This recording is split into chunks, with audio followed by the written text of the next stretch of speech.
Hello everyone, welcome to Tasty Dish by Sethu Palniyappan.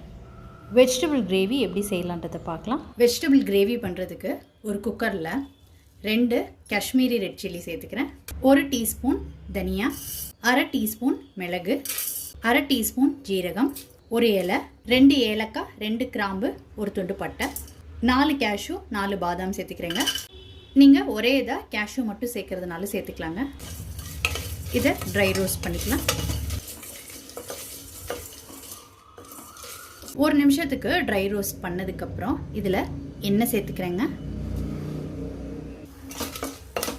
1 spoon எண்ணெய் சேர்த்துக்கிட்டு இருந்தேங்க. இது ஒரு தடவை நல்லா கலந்து விட்டுக்கோங்க. அடுத்து இதில் ஒரு பெரிய வெங்காயம் சேர்த்துக்கிறேன். 2 தக்காளியை 4 வந்துட்டு உள்ளே செக் பண்ணிவிட்டு அதுக்கப்புறம் மட்டும் சேர்த்துக்கோங்க. அடுத்து ஒரு உருளைக்கிழங்கு, ஒரு பெரிய கேரட், பீன்ஸ் 10 சேர்த்துக்கிறேங்க. மக்கானா சேர்த்துக்கிறேங்க. உப்பு சேர்த்துக்கோங்க. இது எல்லாத்தையும் ஒரு தடவை கலந்து விட்டுக்கலாம். இந்த காயெல்லாம் வேகிற அளவுக்கு தண்ணி சேர்த்துக்கோங்க. குக்கரை மூடி 2 விசிலுக்கு வேக விட்டு எடுத்துக்கோங்க. 2லேருந்து 3 விசிலுக்கு வெஜிடபிள்ஸ் எல்லாம் நல்லா குக் ஆகிடுச்சுங்க. இப்போ இது உள்ளே இருந்து பீன்ஸ், கேரட், பொட்டேட்டோவை வெளியில் எடுத்துட்டு நல்லா ஆறுனதுக்கப்புறம் கட் பண்ணி வச்சுக்கோங்க.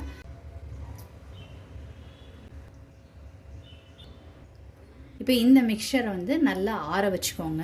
ஆற வச்சுட்டு தக்காளியில் உள்ள தோலை நீக்கிட்டு அதுக்கப்புறமாட்டி ஃபைன் பேஸ்ட்டாக அரைச்சி வச்சுக்கோங்க. இப்போ ஒரு கடாயில் எண்ணெய் விட்டுக்கிறேங்க. எண்ணெய் சூடானதுக்கப்புறம் இதில் இஞ்சி பூண்டு பேஸ்ட்டு,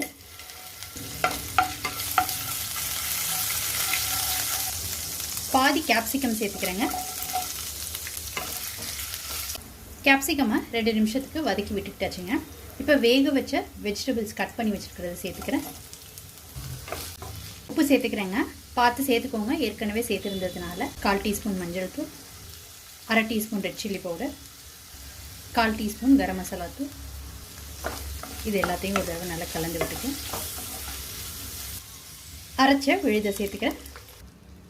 வேக வச்ச தண்ணியையும் இதோடு சேர்த்துக்கிறேங்க. எல்லாத்தையும் ஒரு தடவை நல்லா கலந்து விட்டுக்கலாம். இப்போ ஹை ஃப்ளேமில் வச்சுட்டு மூடி போட்டு ஒரு 4லேருந்து 5 நிமிஷத்துக்கு குக் பண்ணிக்கலாங்க. கிரேவி நல்லா குக் ஆகி எண்ணெயெல்லாம் நல்லா பிரிஞ்சு வர ஆரம்பிச்சிருச்சுங்க. இப்போ இந்த ஸ்டேஜில் ஃப்ரெஷ் க்ரீம் சேர்த்துக்கோங்க. இது நல்லா கலந்து விட்டுக்கலாம். கசூரி மெத்தி லீவ் சேர்த்துக்கிறேங்க. கொத்தமல்லி சேர்த்துக்கோங்க. நல்ல ஒரு சூப்பரான வெஜ் கிரேவி ரெடி பண்ணியாச்சுங்க.